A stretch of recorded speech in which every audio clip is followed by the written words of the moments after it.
que bom que você está comigo de novo para mais uma aula de ciência. Fico muito feliz com a sua companhia. Espero que seja aí com um caderno para anotar, tem muita coisa interessante na aula de hoje. Vamos fazer experimentos, tá? Então preste atenção na aula e estou muito feliz aí de você estar comigo. Meu nome é Marisa Araújo, professora do 9º ano, tá? Iremos trabalhar semana 5 do PET 2, tá ok? Transformações químicas. O que queremos aprender na aula de hoje? Nós iremos compreender o processo de transformação química e vamos diferenciar transformações químicas e físicas, identificar evidências de transformações químicas, tá? Aí eu vou usar aí para vocês experimentos, tá bom? Bem, não posso começar a falar de química sem falar de Lavoisier, tá? Lá no século XVIII, denominado o pai da química. Mas, Marisa, a química começou com Lavoisier? Não. A química começou com os alquimistas, né? A gente tem história aí de alquimistas antes de Cristo, tá? Mas a alquimia, que é uma mistura de química com arte, com astronomia, misturada aí com magia, né? Ela teve aí um auge no século dos 5 a século XV aí, principalmente na Idade Média. E os alquimistas, eles trabalhavam com os elementos químicos, eles queriam entender a interação do homem com a natureza, com as substâncias, e eles foram importantíssimos para descobrir até muitos elementos químicos, tá certo? Esses alquimistas descobriram coisas maravilhosas. E eles queriam, gente, duas coisas interessantes. Descobrir o elixir da longa vida, que a pessoa aí não iria morrer, ela ia ficar eterna. E também queria descobrir a pedra filosofal, que era uma pedra que transformava qualquer metal em ouro. Porque eles achavam que os metais se transformavam até chegar no ápice, que era o ouro. E nessa busca aí, maluca deles, eles contribuíram muito para a química moderna. Depois, na época da Inquisição, eles foram confundidos com bruxos. Eles tiveram que se esconder e criar uma linguagem secreta, né, com simbologias, etc. Mas eles deram aí um grande passo para a evolução aí da química. E o Lavoisier, no século XVIII, né, ele já começou a fazer... O que ele fez de diferente dos alquimistas? Ele era muito metódico, ele fazia experiências muito certinhas, usava balança, pesava, comparava, anotava tudo. Então, essa metodologia dele, experimental, ela revolucionou, marcou mesmo a química. Tanto é que ele é chamado de o pai da química. E ele descobriu aí, gente, olha, ele foi o primeiro a observar, deixa eu pegar uma corzinha aqui, que eu adoro uma canetinha para marcar, rabiscar. Ele foi o primeiro a observar que o oxigênio em contato com a substância inflamável produzia combustão. Ele até associou que acontece combustão dentro das nossas células, que o oxigênio dentro de nós reage aí com a molécula para produzir energia. Então, olha só que descoberta importante. Ele também descreveu que a água era formada por hidrogênio e oxigênio, né, e era composta aí por esses dois elementos. Agora, uma frase célebre, que vocês têm que saber isso de cor, tá? Qual que é a frase de Lavoisier? Na natureza, nada se cria, nada se perde, tudo se transforma. Por isso que ele pesava, né? Tudo que ele fazia para mostrar que você não perde, você transforma. Vou explicar isso mais para frente. Essa frase aí, gente, ela é muito conhecida. Então, vamos lá. Mas e aí, Marisa, se o tema hoje é transformação química, o que é transformação química, o que é transformação física? Olha, a transformação física, ela não mexe com a estrutura do átomo, da molécula. A água, se ela passar de sólido para líquido, ela não deixa de ser H2O. Ela vai ter um arranjo, né, mais organizado, ela vai desorganizar, ganhar energia cinética e ela vai, né, fazer movimentos de rotação e tal, mas ela não deixa de ser água. Mesma coisa que ela vira vapor. Se eu apagar a luz do estúdio, depois eu acendo a luz de novo, a lâmpada não deixou de ser lâmpada, não houve uma transformação. Se eu quebrar um pedaço de madeira, ela não deixa de ser madeira. Na transformação química, tem que haver uma mudança, uma produção de uma nova substância, tá?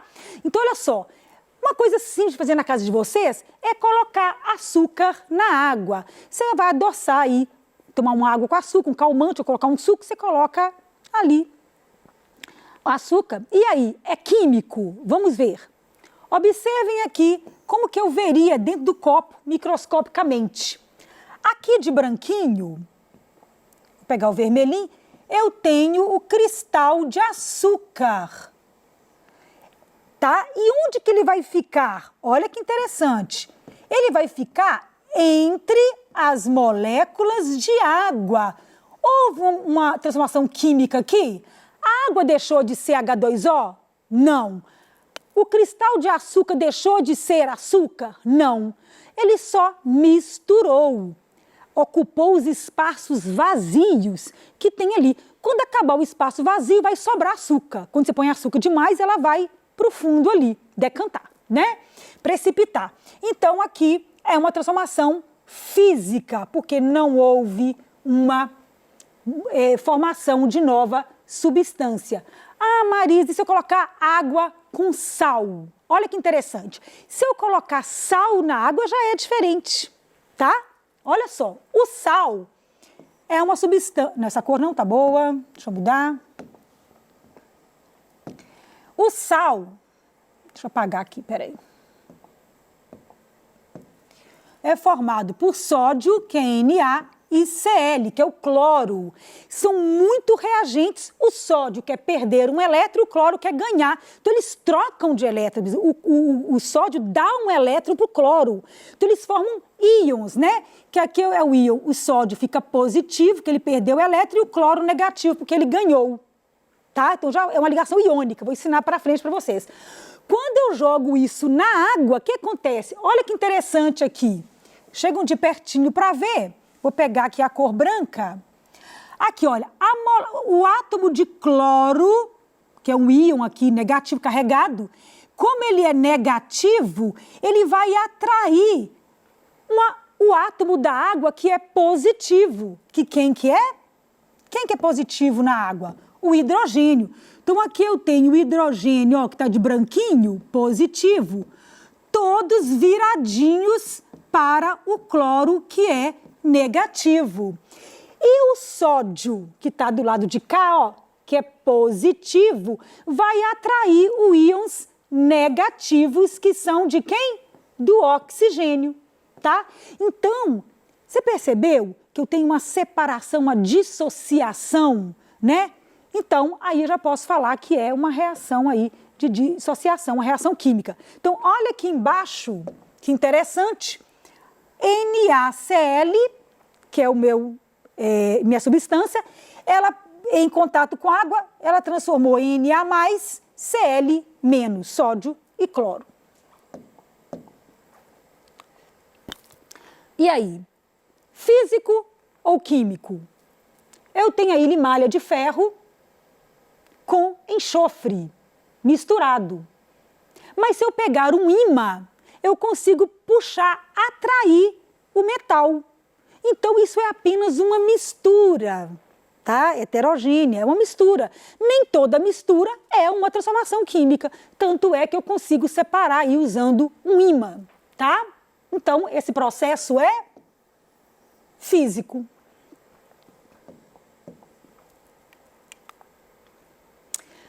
Ok, então a transformação química pode ocorrer de várias maneiras. Olha, por ação do calor, por ação da luz, por ação mecânica, por junção de substâncias, por ação de corrente elétrica. Então, tem várias maneiras de eu dar uma ajudinha aí para que a reação aconteça. Na casa de vocês, na cozinha, acontece muita reação química. Olha, quando a mãe acende a chama, né, para poder fazer o alimento, está fornecendo calor aí para acelerar o processo, tá certo? Então, aí a mãe usa muito calor na cozinha, tá? Lembrando aí que eu mostrei para vocês que aquela mistura de limalha aí de ferro com o enxofre era físico, não era? Mas, se eu aquecer, o que acontece? Aí a reação acontece. E aí eu tenho ferro sólido mais o enxofre que vão formar uma nova substância, que é aí o sulfeto de ferro 2. Tá? Então formou agora uma nova substância pela ação do calor. E aí vai mudar de cor, vai ficar mais escuro, tá? Então eu consegui, então, pela ação do calor, fazer uma reação química. Eu também posso usar a luz. Gente, fotossíntese é fantástico, né? A vida está aí porque tem a fotossíntese para produzir para a gente a glicose, a molécula de energia. Mas a glicose não seria produzida se não houvesse a fotólise, que é a quebra, lise, fotólise, quebra pela luz. Sabe qual molécula que a luz quebra? Quando a luz incide aí na folha, quais são as substâncias necessárias para a fotossíntese? Gás carbônico, que a planta vai aí absorver, a água, tá? E nós temos algo importantíssimo que é a luz. A luz que vai quebrar a molécula de água. Sabia que a luz bate ali, separa hidrogênio e oxigênio. Esse oxigênio vai para o ar. Marisa, o oxigênio que você respira, que eu respiro, vem da água? Sim, da molécula de água que a luz quebrou. Então, esse oxigênio vai para o ar. E para que serve o hidrogênio? O hidrogênio vai juntar aqui com o carbono. Então, eu tenho os ingredientes, ó, um ingrediente, carbono, outro ingrediente, oxigênio e outro ingrediente, hidrogênio. Esses três ingredientes vai fazer o meu bolo, que é a molécula de glicose. E eu libero o oxigênio que eu quebrei da água para o ar. Então, olha a fotólise aí, a quebra. Lavoisier, na natureza, nada se perde, nada se cria.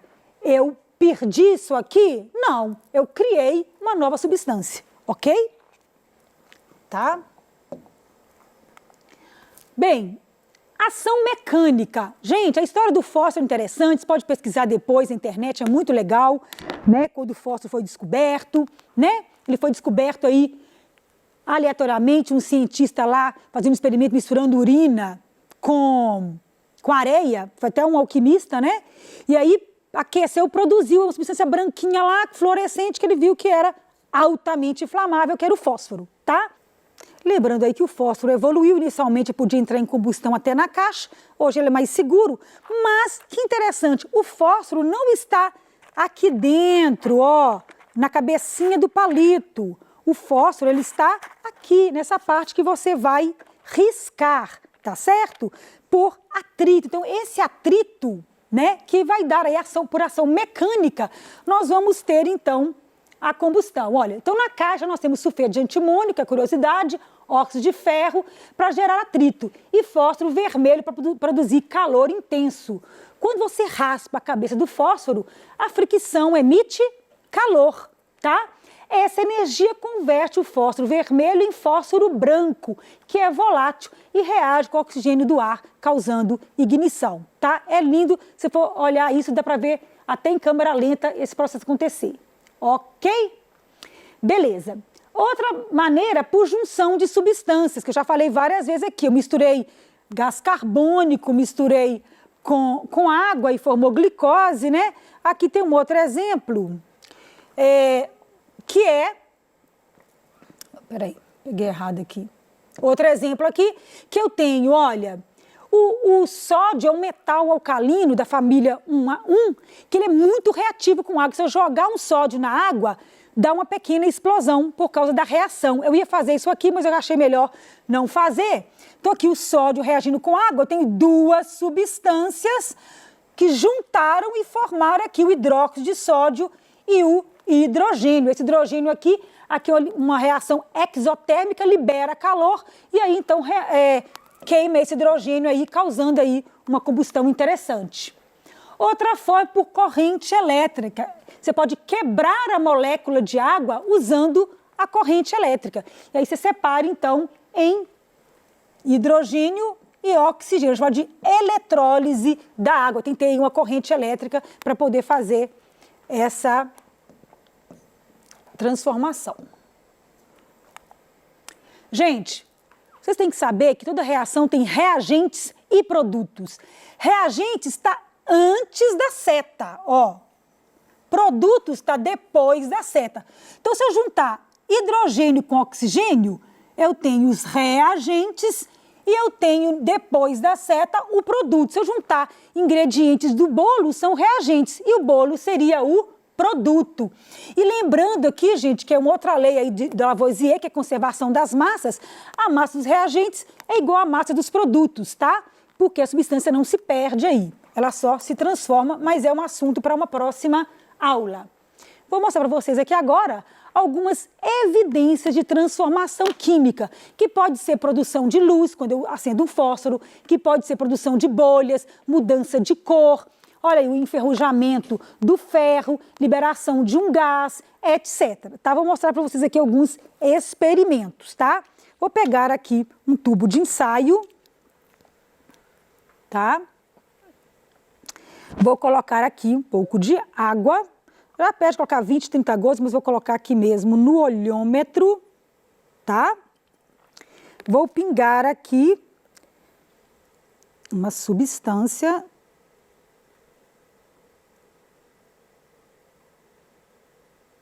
Vou balançar. E agora, vamos lá?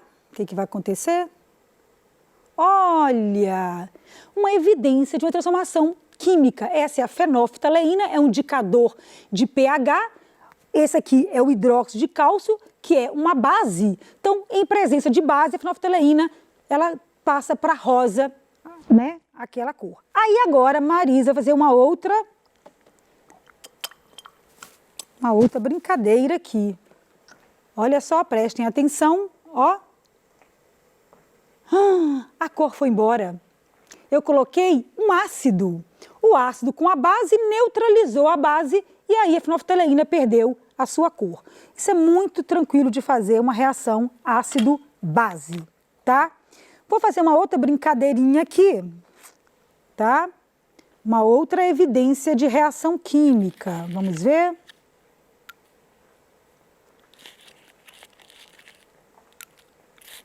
Isso aqui vocês têm em casa, é um bicarbonato, que é bom para azia, né? Porque é uma base. A aula de ácido base é bem interessante. E agora, vamos lá? Ó, viu? Produção de gás, evidência de reação química. Produziu aqui gás carbônico, tá? E aí deu aí essas bolhas. Lembrando que o gás carbônico é que faz o pão crescer. Quando a mamãe coloca o fermento no bolo, né? Nós temos micro-organismos ali, se for o fermento biológico ou se for lá o pó royal, né? Que vai então liberar aí gás carbônico, tá? E vai fazer o pão crescer, tá certo? Então, liberação aí de gás. Então, duas evidências de transformação química bem interessantes. Lembrando que não é bom fazer nada em casa, é bom usar jaleca, que eu não coloquei, é bom ter um óculosinho de proteção, não façam nenhum experimento na casa de vocês sozinhos. A chama aqui, ó, evidência de transformação química, tá? Temperatura também pode variar. Então, um exercíciozinho aqui para vocês, para a gente finalizar. Considerando as seguintes tarefas realizadas no dia a dia de uma cozinha, indique aquelas que envolvem transformações químicas. 1. Aquecer uma panela de alumínio, a panela deixa de ser alumínio? Acender um fósforo, depois que eu queimei a cabecinha, ela volta aquela corzinha normal dela? Ferver a água deixa de ser água? Queimar açúcar para fazer caramelo, eu consigo voltar isso depois, o açúcar ficar branquinho de novo? Então, vamos lá. Qual que é a transformação química? Acender um fósforo e queimar açúcar para fazer um caramelo. Né? E você pode perceber evidências aí dessa transformação. Essa foi minha referência bibliográfica. Até uma próxima com mais uma aula de Ciências com a Marizinha. Um grande beijo para vocês.